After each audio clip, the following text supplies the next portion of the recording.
माँ माँ, अरे माँ, तुम यहाँ रसोई में क्या कर रही हो? तू आ गई बेटी। कल अनु ने कहा था मुझे कि वो स्कूल से आकर चूरमा खाएगी, तो बस वही बना रही थी, बन गया। अरे ये सब भाभी ने बोला होगा उसे, ताकि आपसे काम करवा सके। वैसे भाभी कहाँ है?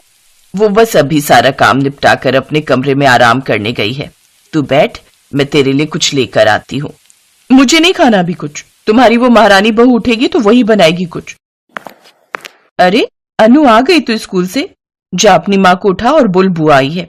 शिल्पा अपने कमरे से आती है। अरे दीदी, आप कब आई? ये लो, पड़ोसियों को भी मेरे आने की खबर हो गई, लेकिन आप ही को पता नहीं है। वो बस थोड़ी आंख लग गई थी, मैं अभी आपके लिए कुछ लेकर आती हूँ। ये है रीत, शिल्पा की ननद, जो हर वक्त अपनी भाभी के खिलाफ अपनी माँ के कान भरती रहती है। रीत कुछ दिन रहने के लिए अपने मायके आई थी। रात को शिल्पा शाही पनीर, फ्राई गोभी और खीर बनाती है। खाना खाकर वो सब अपने कमरे में जाते हैं तो रीत फिर से अपनी माँ के कान भरना शुरू कर देती है। माँ, आपको पता है भाभी ना चुपके से रसमलाई खा रही थी, और जब उन्होंने मुझे देखा तो आपको बताने से मना करने लग गई। सच में? लेकिन मुझे तो पता ही नहीं कि घर में रसमलाई भी रखी है। 2 दिन बाद शिल्पा अपनी बेटी अनु को लेने स्कूल जाती है। तभी उसके पति विराज का फोन आता है। शिल्पा, क्या तुम अनु को लेने स्कूल आई हो? मैं भी उसके स्कूल के पास ही आ रहा हूँ। थोड़ी देर वेट करो, फिर साथ में रत्ना रेस्टोरेंट से रीत के लिए और हम सबके लिए डोसा और चाट ले लेंगे। उसे बहुत पसंद है ना? जी ठीक है। हेलो भाभी, कहाँ हो तुम? स्कूल ही गई हो ना? वो बस दीदी, कुछ ही देर में हम आ रहे हैं। विराज सर, ये लीजिए आपके खाने का बिल। रीत फोन पर ये सुन लेती है और वो फोन रखकर अपनी माँ के कान भरना शुरू कर देती है। ओह, तो ये महारानी बाहर रेस्टोरेंट में बैठकर आराम से खाना खा रही है। देखा माँ, वो महारानी रेस्टोरेंट में बैठी है और बेचारी मेरी माँ यहाँ भूखी है। इस तरह बाहर का खा खाकर ये तुम्हारी सारी प्रॉपर्टी खा जाएंगे। लेकिन मुझे तो तुम्हारी चिंता हो रही है। ऐसा ना हो ये दोनों एक दिन तुम्हें इस घर से ऐसे ही निकाल दे जैसे दूध में पड़ी मक्खी। मैंने नहीं सोचा था मेरी भोली भाली दिखने वाली बहू इतनी तेज निकलेगी। माँ, मैंने ऐसे बहुत से घर देखे हैं जहाँ प्रॉपर्टी मिलते ही बच्चे अपने बूढ़े माता पिता को धक्के मारकर निकाल देते हैं। कहीं वो तुम्हारे साथ भी ऐसा ना करे। इसके लिए एक ही इलाज है, तुम अपनी प्रॉपर्टी ना मेरे नाम कर दो। क्या? कुछ देर बाद विराज और शिल्पा वो खाना लेकर आ जाते हैं, जिसे देख सरला का शक यकीन में बदल जाता है और उसे बहुत दुख पहुंचता है। फिर आधी रात को, माँ, भाभी तो आराम से एसी में सो रही है और तुम यहाँ कूलर में पड़ी हो। मुझसे तो नहीं सोया जा रहा इतनी गर्मी में।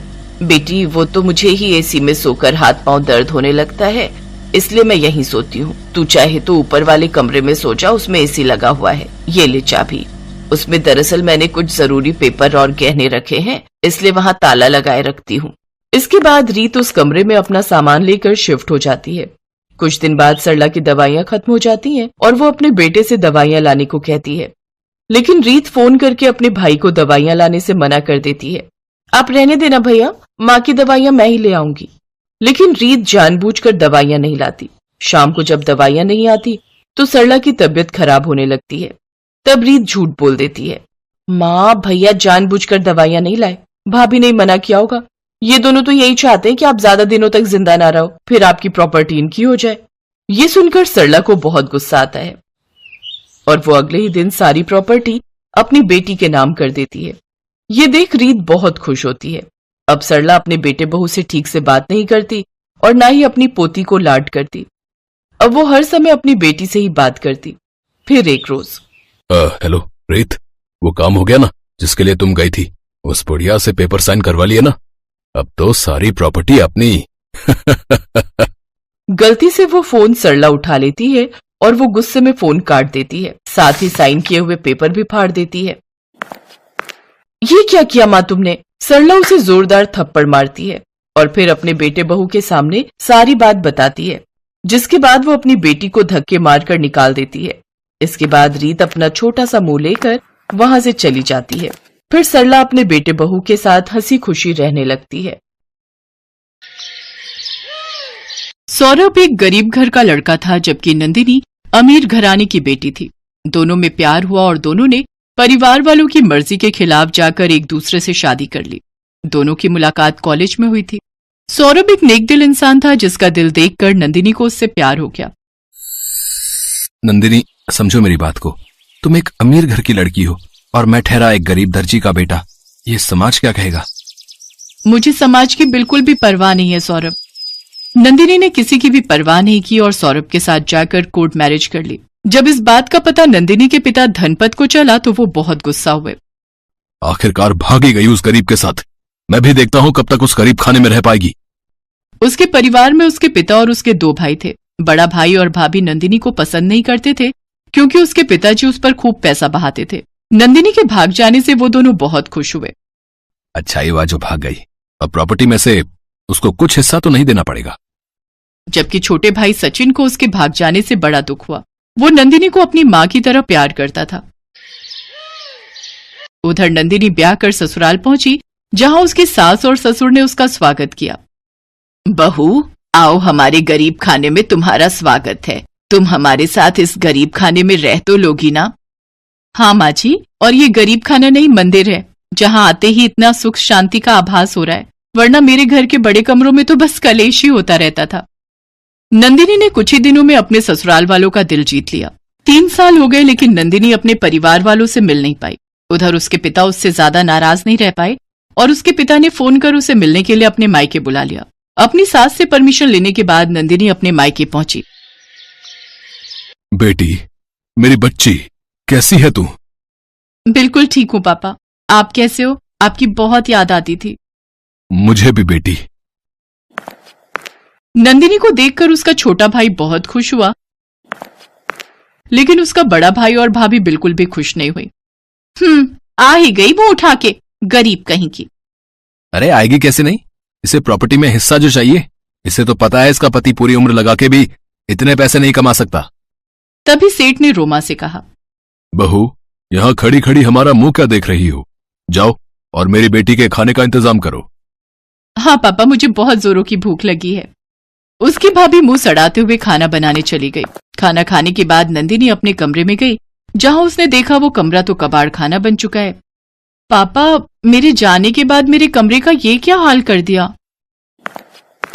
तभी उसकी भाभी कहती है, हाँ तो दूसरे कमरे में जाकर सो जाओ। वैसे भी ये तुम्हारा ससुराल नहीं है जहां एक ही कमरे में सब सो जाएं। ये बात सुन नंदिनी को बहुत दुख हुआ और उसे सारी रात नींद नहीं आई। अगले दिन नंदिनी की भाभी ने उससे कहा, देखो ना नंदिनी, कितने बर्तन हैं, जरा धो दो प्लीज। आज हमारी मेड छुट्टी पर है और वैसे भी तुम्हें तो बर्तन धोने की आदत होगी ना। नंदिनी बर्तन धोने लग गई और उसकी भाभी आराम से बैठकर टीवी देखने लगी।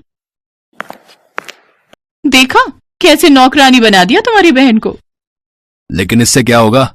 जो करना है जल्दी करो, नहीं तो पता चले ये हमेशा के लिए यहीं बस गई। फिर नंदिनी की भाभी रोमा ने एक प्लान बनाया। उसने अपने ससुर के लॉकर की चाबी चुपके से उठा ली और फिर दोपहर के समय उनकी तिजोरी से सोने के बिस्किट और कुछ कैश निकालकर नंदिनी के बैग में ले जाकर छुपा दिए। कुछ कैश रोमा ने अपने पास भी रख लिया। ये कुछ कैश मैं रख लेती हूँ, वैसे भी सारा इल्जाम तो उस गरीब नंदिनी पर ही जाएगा। फिर रोमा ने जानबूझकर तिजोरी को खुला छोड़ दिया। सेठ धनपत जब वहां आए तो तिजोरी को खुला देखकर जोर से चिल्लाने लगे, अरे मेरी तिजोरी से सोने के बिस्कुट और पैसे कहाँ गए? पूरे 20 लाख कैश था। पिताजी, इस घर में हम सब अमीर हैं, हमें पैसों की चोरी करने की जरूरत नहीं है। जरूरत तो गरीब घर की आई हुई चोरनी को है। हमें अभी इसके कमरे की तलाशी लेनी होगी। नहीं पापा, भाभी झूठ कह रही है, मैंने कोई चोरी नहीं की है। रोमा नंदिनी का बैग लेकर चेक करने लग जाती है। ये देखो पिताजी, आपकी बेटी ही चोरी नहीं निकली, अपने अमीर मायके से चोरी करके अपने गरीब ससुराल लेकर जा रही थी। लेकिन तभी वहां सचिन आता है। पापा, भाभी झूठ कह रही है और नंदिनी दीदी सच। ये रहा उसका सबूत। दरअसल रोमा जब चोरी कर रही थी तो सचिन ने अपने फोन के कैमरे में सब रिकॉर्ड कर लिया था। अब सब कुछ दूध का दूध पानी का पानी हो चुका था। और तो और पापा, भाभी ने तो कुछ कैश खुद के पास भी रख लिया है। तुम तो इस घर में रहने के लायक भी नहीं हो, निकल जाओ मेरे घर से। मेरे साथ आपका बेटा भी इसमें शामिल है। पिताजी, अपने बेटे की खातिर हमें माफ कर दीजिए। जानता हूं, निकल जाओ तुम दोनों मेरे घर से। मैं तुम दोनों को अपने घर और जायदाद दोनों से बेदखल करता हूं। सेठ धनपत ने दोनों को घर से बेदखल कर दिया। फिर सेठ धनपत ने अपनी बेटी से माफी मांगते हुए उसे और उसके ससुराल वालों को हमेशा के लिए अपने पास रहने के लिए बुला लिया। अब सब खुशी खुशी साथ में रहने लगे।